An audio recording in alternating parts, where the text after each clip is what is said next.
श्रीमद् भगवद गीता तृतीय अध्याय कर्मयोग। श्लोक 11। देवान् भाव्यतानेन्ते देवा भाव्यन्तु वः परस्परं भाव्यन्तः श्रेयः परं वाप्स्यथ। अर्थ, इस यज्ञ के द्वारा तुम देवताओं को संतुष्ट करो और वे देवता तुम्हें संतोष प्रदान करेंगे। इस प्रकार एक दूसरे को संतुष्ट करते हुए तुम परम कल्याण को प्राप्त करोगे। जीवन में उपयोगिता। परस्पर सहयोग और संतुलन का भाव ही समाज और प्रकृति में समृद्धि लाता है। सभी को अपने कर्म के माध्यम से दूसरों की सहायता करनी चाहिए। जब हम सेवा और समर्पण से कार्य करते हैं तो हमें प्रकृति, समाज और ईश्वर तीनों की कृपा प्राप्त होती है। श्लोक 12। इष्टान भोगान ही वो देवा दास्यन्ते यज्ञ भाविता है तैर्दत्तान प्रदायभ्यो यो भुंक्ते स्तेन एव सह।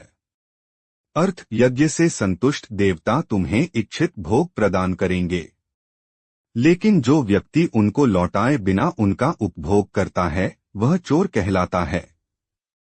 जीवन में उपयोगिता। जो कुछ हमें प्राप्त होता है उसमें समाज और सृष्टि का योगदान होता है, इसलिए उसे बांटना हमारा कर्तव्य है। दूसरों की सेवा में अर्पित किया गया अंश ही वास्तविक पुण्य और संतोष देता है। श्लोक 13।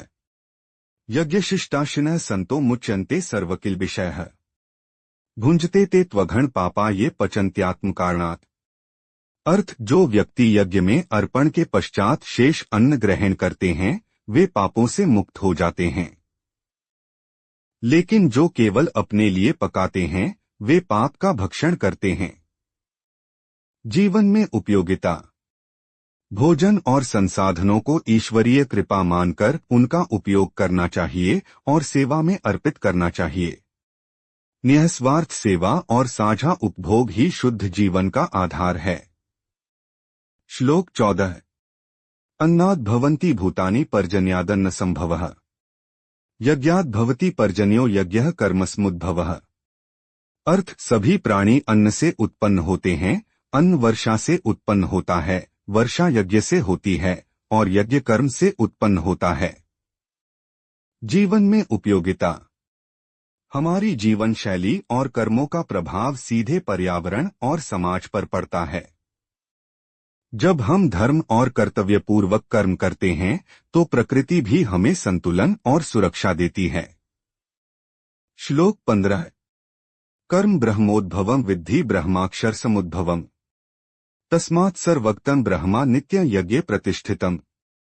अर्थ, जानो कि कर्म ब्रह्मा से उत्पन्न हुआ है और वह ब्रह्मा अक्षर शाश्वत से उत्पन्न हुआ है, इसलिए सर्वव्यापी ब्रह्मा यज्ञ में नित्य स्थित रहता है। जीवन में उपयोगिता। जब हम अपने कर्म को दिव्यता से जोड़ते हैं तो वह साधारण न होकर यज्ञ बन जाता है। प्रत्येक कर्म को ब्रह्मा की सेवा समझकर करने से हमारा जीवन साधना में परिवर्तित हो जाता है। श्लोक 16। एवं प्रवर्तितम चक्र नानुवर्तयति हेय अघायुरिन्द्रियारामो मोघ पार्थ सजीवति। अर्थ, जो व्यक्ति इस प्रकार स्थापित चक्र, कर्तव्य और यज्ञ के चक्र का पालन नहीं करता वह इंद्रियों में रमने वाला पापी और व्यर्थ जीवन जीता है। जीवन में उपयोगिता। जीवन के नियमों और धर्मचक्र का पालन ही स्थायी सुख और शांति का मार्ग है। केवल इंद्रियों के सुख में लिप्त रहना आत्मा को नीचे गिराता है और जीवन को उद्देश्यहीन बना देता है। श्लोक 17।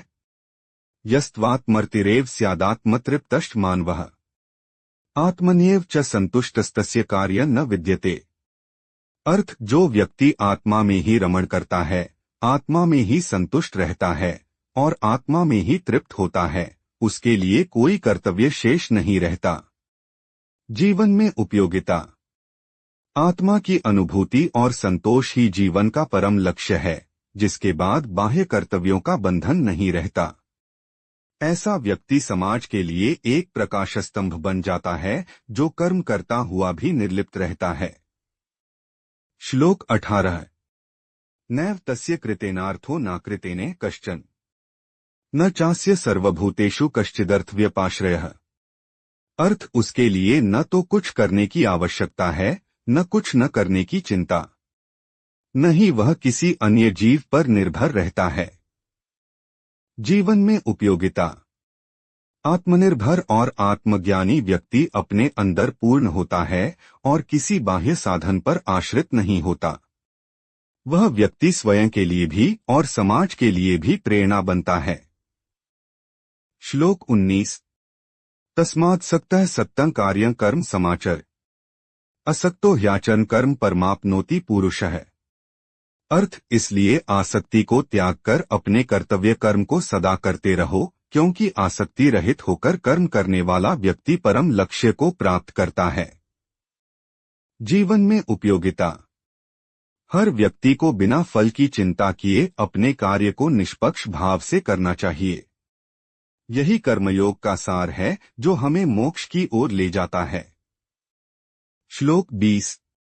कर्मणैव हि संसिद्धिमा स्थिता जनकादयः, लोक संग्रह में वापि संपश्यन कर तुमर्हसि। अर्थ, जनकादि राजा भी कर्म के द्वारा ही सिद्धि को प्राप्त हुए थे। आत्म लोक संग्रह जनहित की भावना से भी तुम्हें कर्म करना चाहिए। जीवन में उपयोगिता। महान व्यक्ति अपने कर्मों से ही समाज को दिशा दिखाते हैं, इसलिए उनके कर्म प्रेरणादायक होते हैं। जब हम जनहित और सेवा की भावना से कर्म करते हैं तो हमारा जीवन भी समाज के लिए उपयोगी बनता है। ओम नमो भगवते वासुदेवाय।